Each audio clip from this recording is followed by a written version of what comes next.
Shalom, shalom, shalom, l'Église de Dieu Tout-Puissant. Que le Seigneur vous bénisse. C'est encore votre humble serviteur, le pasteur Doné Nzaou. Donc, ceux qui vont s'abonner na nous, vont s'abonner na chaîne na biso de Spoken Word Academy. Alors, nous prêchons la vraie parole de Dieu. Ceux qui et salike botali vidéo bo liker pour aider biso to teya li loba la Nzambe. Alors pendant le temps que le Seigneur a mis quelque chose dans notre cœur pour nous encourager l'église de Dieu Tout-Puissant, pour nous encourager bana Nzambe. Non, tout cela il va méditer. Allez, le Seigneur a mis ceci dans notre cœur. Aujourd'hui, nous voulons parler du mariage. Parce qu'au monde dans la Bible, Paul a dit que c'est un grand mystère. Alors, mystère, c'est que la Bible que belé, alors Nzambe atiel o moko na kati ya mutema na biso pour na sujet na biso le grand mystère mariage tolongoloba sur un point.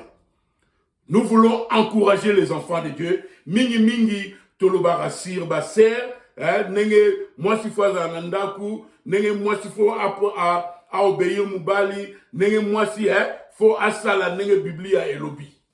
Mais les autres tout le monde qui est nous côté va faire, tout encourager ba frère o ba bala, na ba o ba kobala, ba jeune o ba bala, na ba o ba kobala parce que expérience o biso tozanango tolingo pesango bana na Nzambe pour vivre bien. Alors, nous voulons parler d'une chose aujourd'hui. Tolingo parler que Ninoyo, un titre na biso ezali frère, protégeons nos femmes. To protéger basi na biso. Parce que la Bible nous dit que la femme a été créée pour l'homme. Mais l'homme n'était pas créé pour la femme.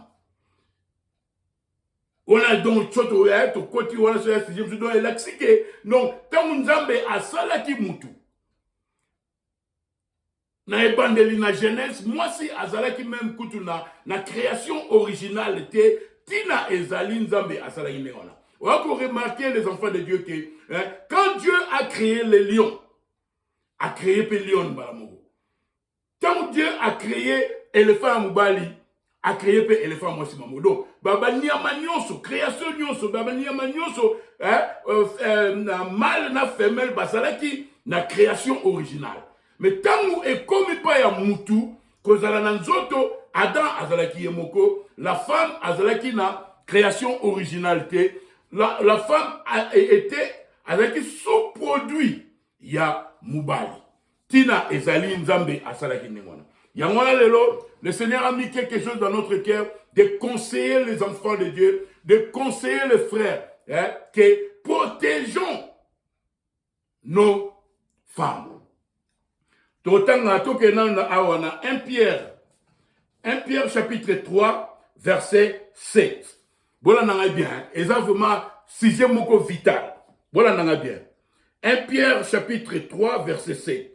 Marie, montrez à votre tour de la sagesse dans vos rapports avec vos femmes, comme avec un sexe plus faible. Alléluia. Donc on a que awa nino Pierre azolo badjana 1 Pierre chapitre 3 verset 7. Marie, montrez à votre tour de la sagesse dans vos rapports avec vos femmes. Donc, tant à l'obéir pour moi si à obéir Moubali, mais Pierre Siko a quitté dans verset 7, alors parce qu'on a biso Bibali, alors on a biso Siko ma frère, que tant que tu as dit dans moi si, Marie, montrez à votre tour de la sagesse dans vos rapports avec vos femmes. Donc, tant que tu as dit, tangu tozo sala makambu na basi na biso Bible sengi biso que il faut tous la sagesse. Pourquoi faut tous la sagesse? Parce que Pierre a dit comme avec un sexe plus faible, honorez-les comme devant aussi hériter avec vous de la grâce de la vie. Qu'il en soit ainsi, afin que rien ne vienne faire obstacle à vos prières. Donc, tant que Moubali, aux alliés qu'on dit dans mon scénario, il faut que sa sagesse, Bible lobi na biso, Pierre lobi que moi si azali être faible, moi si azali sexe faible. Il y a mon temps que vous dites naïe, faut que sa sagesse. Alléluia. Parce que Bible lobi ok, comme avec un sexe plus faible, honorez-les comme devant aussi hériter avec vous de la grâce, de la vie. Qu'il en soit ainsi, afin que rien ne vienne faire obstacle à vos prières. Donc, tant que vous dites il faut sagesse et zala. Parce que moi, si Azali est très faible, la femme n'était même pas dans la création originale. Le prophète de Dieu a dit que parce que bazalaki na création originale, toloba pour le mariage na ça, toloba maman musu pour tu ba comprendre, toloba pour la marier, toloba pour la future mariée, pour biloko musu biso ezalaki ba tabou ba yebisaki bisoté, mais j'ai senti dans mon cœur ba jeune o balingo bala, même si ba o déjà fait bazan la mariage, par la grâce de Dieu, parlons-en. Et là tabou ezaté parce que la Bible eza koloba yango. Bible, ils ont parlé même, Paul parle même, il y a relation familiale, il y a sexe. Donc, on peut en parler. Tabou et zati. Alors, donc, Bible, on a 1 Pierre chapitre 3, verset 7. Tant que tu il faut toujours la sagesse. Pour Bazali, être faible. Pour Bazali, sexe faible. Alors, on comprend de ce que, pourquoi Nzambe, tant qu'on a créé qui, moi si, tant a créé qui l'être humain, Moubali Kakazalaki. Mais la création nyonso, Nabanyama, Lion Azalaki na création originale, Lion peut Azalaki na création originale. Éléphant Moubali Azalaki na création originale, éléphant moi je pense na création originale. Mais tu vois que moi, quand je ne commis pas Moubali Azalaki na Yemoko. Moi si Azalaki na création originale, Tina Ezali. Il y a mon Bible na biso que tant que tu dis na bango, il faut tous la sagesse.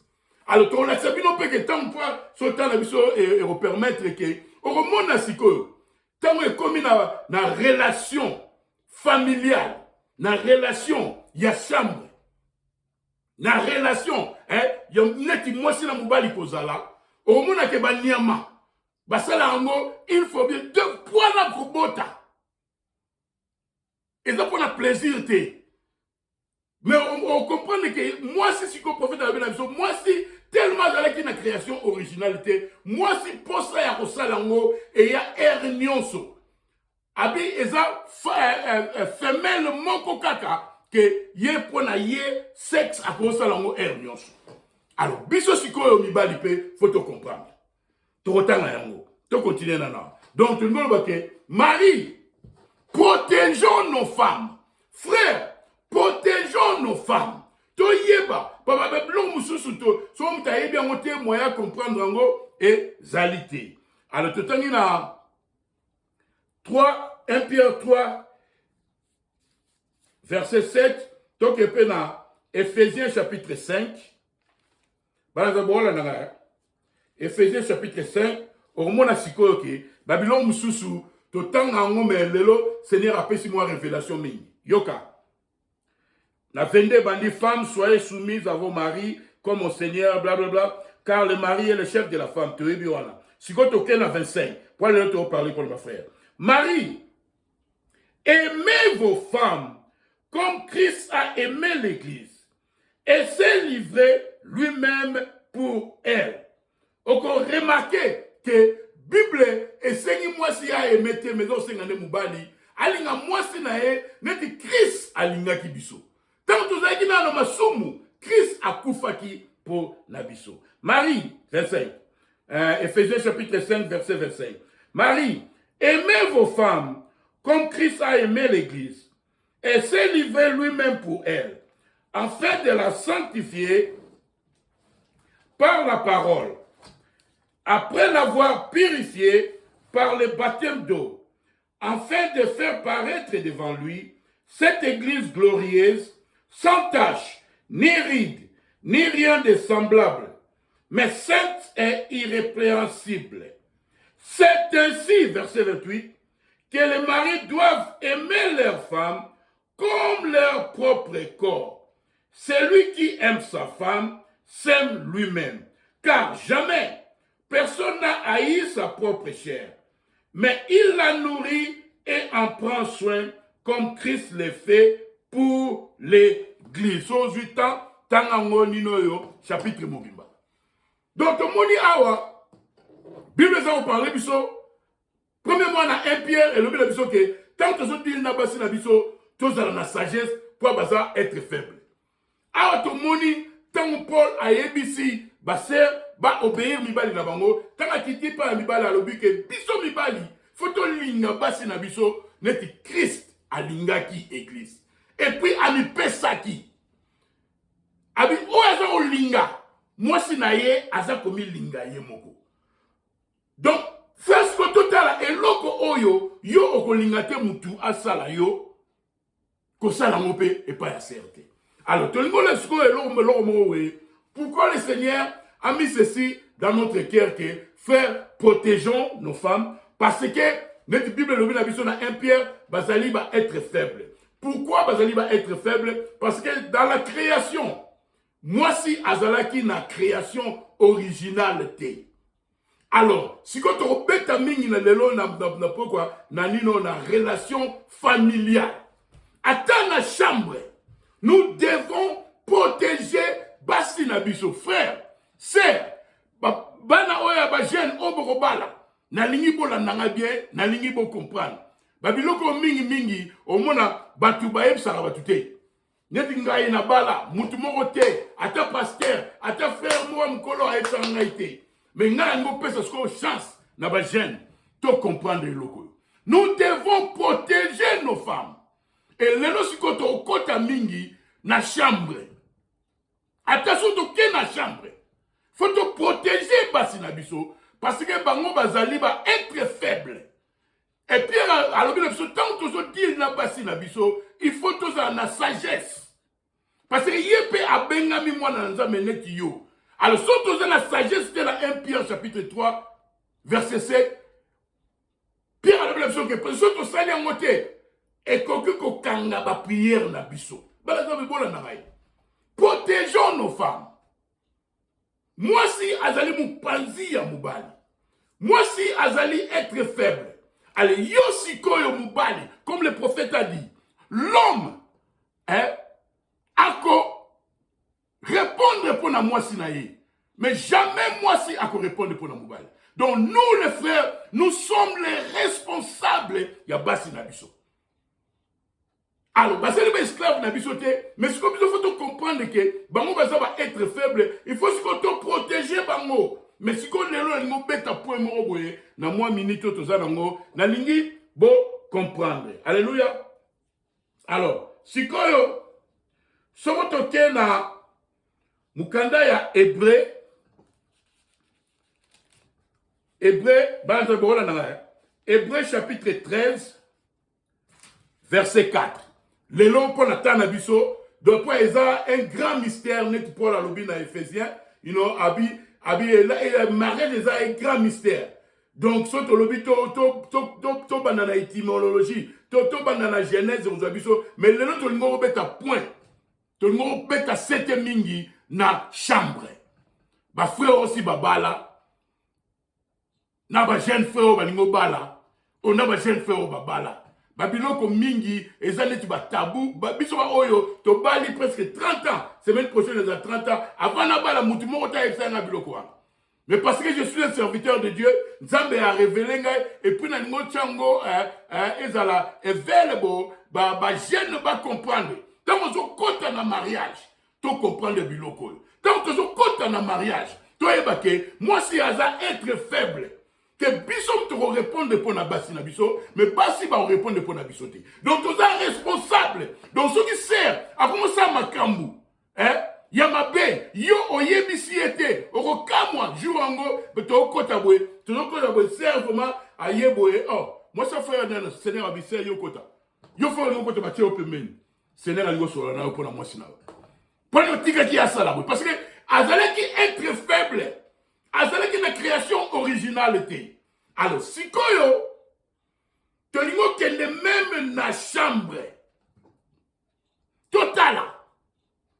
Pourquoi il faut te protéger même dans la chambre? Dans Hébreux chapitre 13, verset 4. Et le Bible. Que le mariage soit honoré de tous. Et le lit conjugal exempt de souillure. Car Dieu jugera les impudiques et les adultères. Donc, attends la kati ya chambre, Nzambaza osenga biso, il faut, Bible lobe awake, souillure ezalate. Babiloko mususu, ba geste mususu, bandenge mususu na chambre jeune, biso ba chrétien tokoki kosala ngote. Parce que moi si na yo, biso ba tutoza ba nyamate. Donc bandenge mususu, ata boza na chambre, ata moi si na yo pala, bokoki kosala yango te. Bible lobi na biso na Hébreux chapitre 13, verset 4. Que le mariage soit honoré de tous et le lit conjugal exempt de souillure, car Dieu jugera les impudiques et les adultères. Donc, sœurs, frères, au grand salaté au bala, mais aux alassous na chéri non peut même bosser la sexe. Ou bien écoute, attends au salaire sexe na libandate, mais na kata mariage, ba phase mususu, ba biloko mususu, net ya porno. Non, la Bible nous dit que le lit conjugal exempt de souillure. Bandenge mususu, biso ba chrétien to kosa na moté. Toza ba nyamate, tozali batu. Et puis moi si na yo, azali moi si ya nyamate, azali moi si ya mubali. Mais tolingi bino comprendre le lolo, to kota mingi na chambre, pas te expliquer le gomoko. Tolingi expliquer le gomoko. Donc, tangu Nzambe a créé Banyama nyonso bazaki na création originale. Mâle na femelle, netolubi. Mais tant que comme na mwasi azalaki na création originale te, azalaki la sous-produit. Ah, yango wana mwasi azali être faible.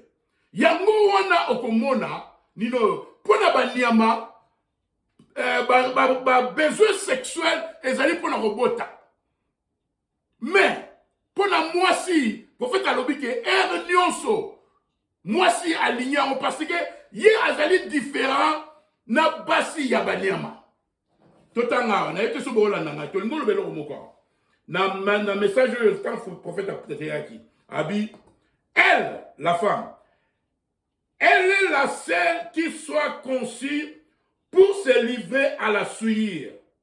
Totanga ki on a hébreu que li eza na souillure te. Donc biso baba frère siko il faut que protéger moi sinayo parce que azali être faible parce que azali qui sous-produit azali exposé ya ko même souillure nandaku azali exposé ya ko même yinino biloko mabe na chambre. Alors yo siko mubali yo frère il faut comprendre ce que c'est qu'azali l'être faible il faut la protéger.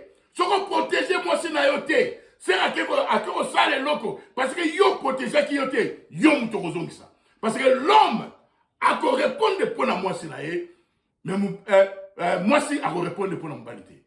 Nous sommes des responsables. Bon là bien. Elle, la femme, elle est la seule qui soit conçue pour se livrer à la souillure et à une vie impure. La chaîne ne le paie pas. Moi, ça va la monter. Aucune autre femelle ne le paie. Il n'y a que la femme qui le paie. La chienne et tous les autres animaux, c'est une fois par année. Et c'est pour avoir ses bébés. Donc, parce que moi, si, alléluia, parce que moi, si la création originalité, ba besoin sexuel na ye ezali nyonso et puis pour faire la que moi c'est quoi comme ma souillure Nandaku. Alors, yosko mubali, il faut aider parce qu'il y a être faible. Il y a mona, tant Ève a commettre adultère, Adam Zoakiye. Adam yebi que son azui évité. Adam yebi que son alimbisi évité. Nzambe a retumbaye la serpent. Bana Nzambe. Les frères, protégeons nos femmes. Bah ça va être faible. Le lot mingi na chambre. Yoka. Elle, la femme, faut aussi savoir, tout ça on a des parties. Elle est la seule qui soit conçue pour se livrer à la souillure et à une vie impure. La chaîne, moi et moi si, ne le paie pas. Aucune autre femelle ne le paie. Il n'y a que la femme qui le paie. La chaîne, moi et moi si, et tous les autres animaux, c'est une fois par année et c'est pour avoir ses bébés. Besoin sexuel, il y a maniama et pas, par exemple, pour la kobota. Et ça, pour un plaisir. Pas pour le plaisir sexuel, mais pour avoir ses bébés. La brave Tchoui, la brave chienne, c'est une fois par année, à un moment précis. Et c'est pour avoir ses bébés. Mais une femme est conçue pour le faire chaque fois qu'il en a envie. Alléluia. Donc, un prophète a dit que Abiba Nyamaya Basi, sauf un mot, c'est la sexe. N'a Nyamaya Mibali, et ça une fois par année pour Babota. Et ça pour avoir besoin de sexualité. Et ça pour avoir plaisir de sexualité. Abi, mais moi si, et ça est pour avoir besoin sexuel. Pour nini, parce que moi si, n'engen zamba sala qui est avec une création originalité. Yé quand tazali différente, naba nyama, naba création mususu ya passé. Alors, bisos ko bana nzambe, il faut toyer babiloko. Soki obali, moi si oyo, azali na alingi posa ya nzoto mingi. Il faut oyeba. Il y a mon mariage pour la lobby que c'est un grand mystère. Les jeunes, les frères, Toyoka, Seigneur a révélé un lokoyo. Tout ça, on a des parties. Tant que tout ça, ce que tu as mis dans la chambre, il faut protéger nos femmes. Parce que le prophète a lobby que Banyamanyo Soyabasi, ça la sexe une fois par année pour Babotaka. Pour la plaisir sexualité. Ah, mais moi si ils sont différents, parce que moi si azala une création originalité. Et ça, moi si quand tout, a ça la sexe erno salingi. Mais si quand on kesani, batu mususu bazali na moto côté sexuel. Alors yosko tangozo bala. Frère, jeune homme, il faut yeba, moi si na yazandengeni. Parce que tout autant na 1 Corinthiens chapitre 7, verset 1. Bible ezali koloba biso ke ninoyo tangu ekomi likambo ya chambre mubali nzoto na yo ezali ya yote. Mwasi nzoto na ye ezali ya yete. Il faut totanga ngo pato sisa na oyo ba minute na biso to sala ngona deux parties. Protégeons nos femmes. Bazali va être faible. Et Nalingi va faire, les jeunes hommes, c'est toi qui vas répondre pour ta femme. N'est-ce moi si nous allons se conduire. Mais moi si nayo, certes, à quoi répondre pour nayote. Alors, c'est un grand mystère. Tant que je parle là, il faut prier, tant aussi ici, prier, tant aussi ici, prier, que tant aux yeux vous ma réponse, mon direct par Nzambe. Parce que c'est sérieux. Ba fermi le jour où on attend aux kota, yozo kasake, nino o protéger CRT, c'est à commencer à Boussoto, parce que ça nature naye, le prophète a dit que moi si ako, sera botami ko moi, ba ser musu balinga ngomi. Alors soit ça mubali naye, yo mubali faut yeba na 1 Corinthiens chapitre 7, Paul a lobby au koko et la yete.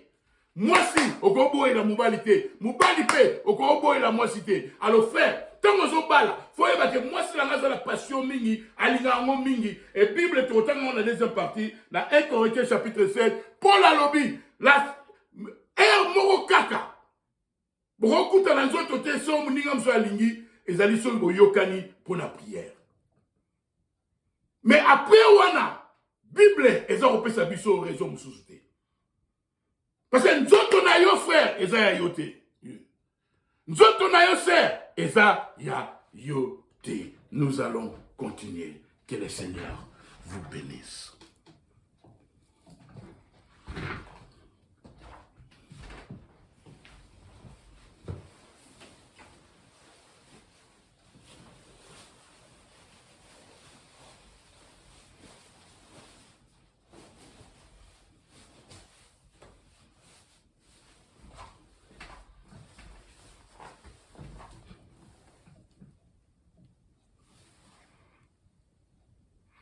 Alors, shalom, shalom.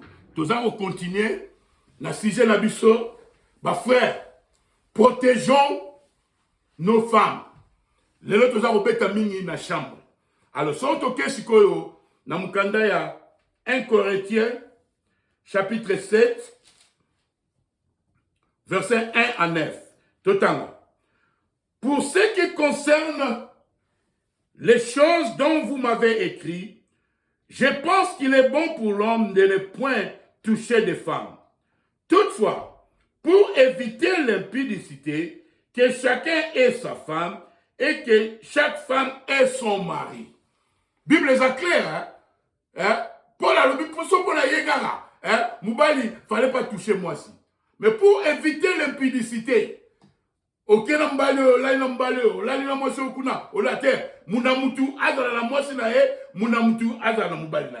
Bible est claire. Que le mari rende à sa femme ce qu'il lui doit et que la femme agisse de même envers son mari. Verset 4. La femme n'a pas autorité sur son propre corps, mais c'est le mari. Et pareillement, le mari n'a pas autorité sur son propre corps, mais c'est la femme.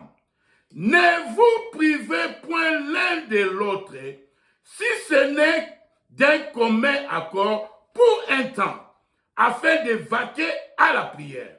Puis retournez ensemble, de peur que Satan ne vous tente pour votre incontinence. Alléluia. Frère, protégeons nos femmes. Tu vois comment dans la première partie de l'obéi que prophète a dit Banyamanyo so ya basi basalango une fois par année pour na kobota. Mais quand il comme pas à moi si et ça une fois pour na kobota banati. Donc moi si a rosalango pour kobota et puis moi si a rosalango pour na plaisir sexuel. Pourquoi nous on a pensé que le prophète a dit Nzambe a salaki moi si ndenge mususu. Nzambe a salaki que moi si a na création originalité pour la makambuana. Wana eza sujet mususu. Alors, parce que si moi si azalaki na création originalité, ba fait bon na protégeons nos femmes. Même la chambre. Moi si sikoyo aza être faible parce que azalaki na création originalité, moi si sikoyo a resala kara sexe pour la robota te, mais ce qui aza ser moral ngo mingi, a resala ngo mingi peut pour na plaisir. Et le prophète a dit, il femelle car ya mwasi ya mutu azane ngwana.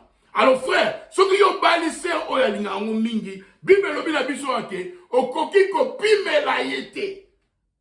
Tout ça la clair. Les jeunes hommes, bon comprendre le quoi. Okoki ko pimela yete parce que Bible lobi ke nzoto na yo ezali ya ye, nzoto na ye ezali ya yo. Tout ça sous ça, na kaza bo comprendre. Ne vous privez point l'un de l'autre. Si ce n'est d'un commun accord pour un temps, afin de vaquer à la prière, puis retourner ensemble, de peur que Satan ne vous tente pour votre incontinence. Frère, si yo osili qui sert, au boy ko simba sert, au Bible le la vision que ne vous privez pas. Pour nous autres, on a eu ça sur ya moi mais yo sko osili qui on le dit na osimba susute au petit c'est punition au Bible zo ko lobake to ko sala ni mona te parce que so to sali ni mona ata so to yokani pour la prière to zonga mbo noki na ba relation na biso familiale pour Satan a tenté bisoté mais yo sikoyo ba fait bon na bien au PC c'est punition que la simboté pendant 4 mois Bible lobi la biso que soko sali ndongo la boza la tenté so sikoyo c'est akem abimi libanda eza fotana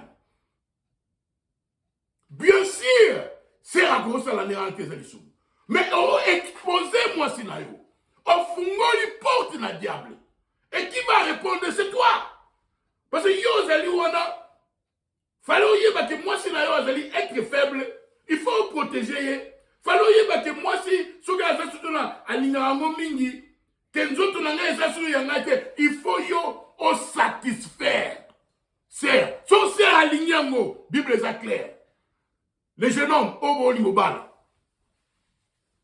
so linga no kozala zala mingi te kobala moi si o alinga kozala zala mingi te vous aurez des problèmes c'est so yo linga no kozala te kobala frère o azala alinga kozala zala mingi te akobima libanda frère akobima libanda c'est akobima libanda conseil gratuit o azala matoyi ayoka protégeons nos femmes surtout frère biso te répondre il faut te protéger parce que bazali ba être faible je pense que boso la nanaï natanga onango drop eloko moko ne vous privez point l'un de l'autre si ce n'est d'un commun accord pour un temps afin de vaquer à la prière puis retourner ensemble de peur que Satan ne vous tente par votre incontinence.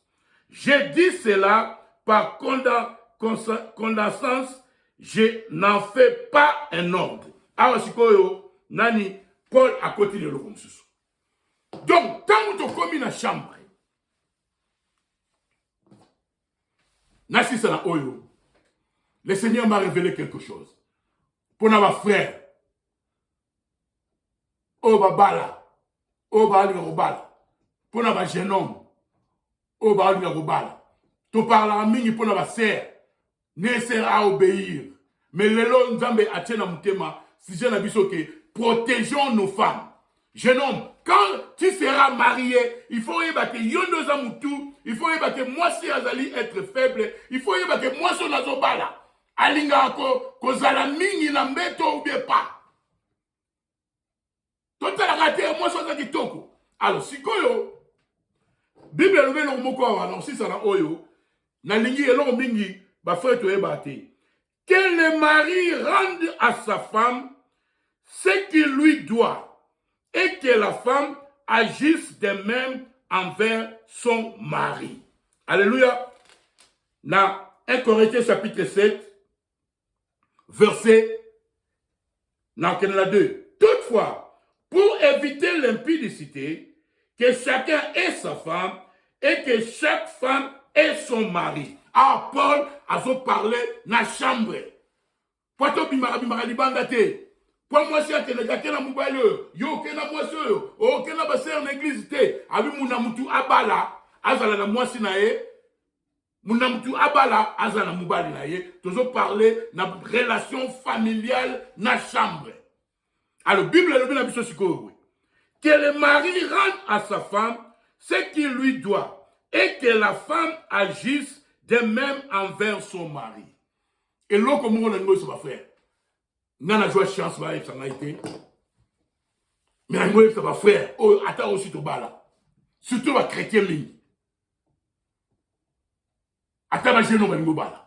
Bible nous dit qu'il faut au coquille ça.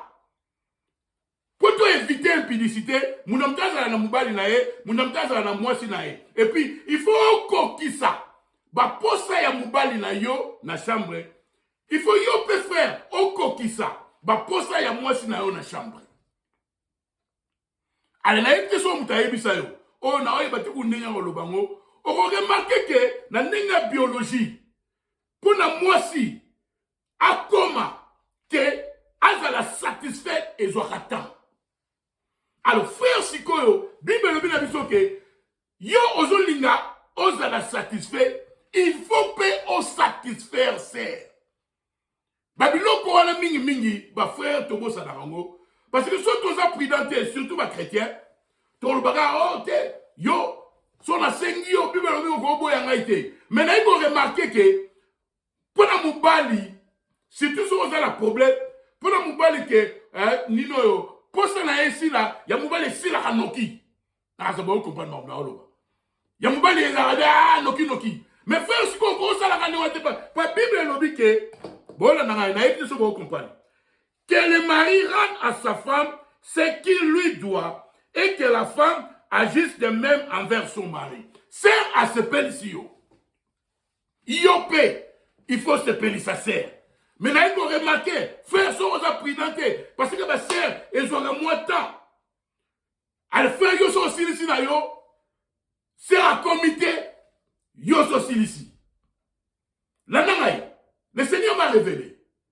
Parce que n'est tout tani, faut te protéger Nakunabiso, faut te protéger Bassi Nabiso, faut te protéger mariage Nabiso. Sont aux appréhentés, surtout pour les chrétiens. Au moins, ce qu'on fait, au comme égoïste. Yo commence à la kaka pour na yoka o se satisfaire. Au Bible tani na biso que mubali a satisfaire moi si nae, moi si paya a satisfaire mubali nae. Yo osa satisfaire. Est-ce que c'est tango zalaka azala satisfaire? Allez na yiko comprendre ce que l'on remarque. Tellement moi si ils ont tant mingi. Alors frère si qu'on soit appréhenté surtout na biso ba chrétien, au komika ko sala ngo pour na plaisir na yo moko. Mais c'est à yo parler sous plaisir te. Allez, pour ce qu'on sait, voilà n'a pas fait. C'est ce qu'on a eu à plaisir à perdre ce qu'on a intérêt à ça là. À comment ça là on a pour ça. Yango nous les enfants de Dieu, ma frère, Olingobala, ma frère Otobala, il faut s'assurer que hier au satisfaire PC, net sert à satisfaire yo. Sinon t'es comme un égoïsme. Yo commence à la kaka pour la poste na yo, allez certainement comme raté à vous perdre intérêt. A yo mona siko tant yo olingi bozala. Ah c'est comment ça on doit pas ça là. Pour le dîner, le Seigneur m'a révélé moko ko la faute ya biso libali. Ya mona comme mususu, c'est soit on beta boulot na e, soit lembi na e ah frère. Parce que à soi carrière. Et comment on a eu mon coup?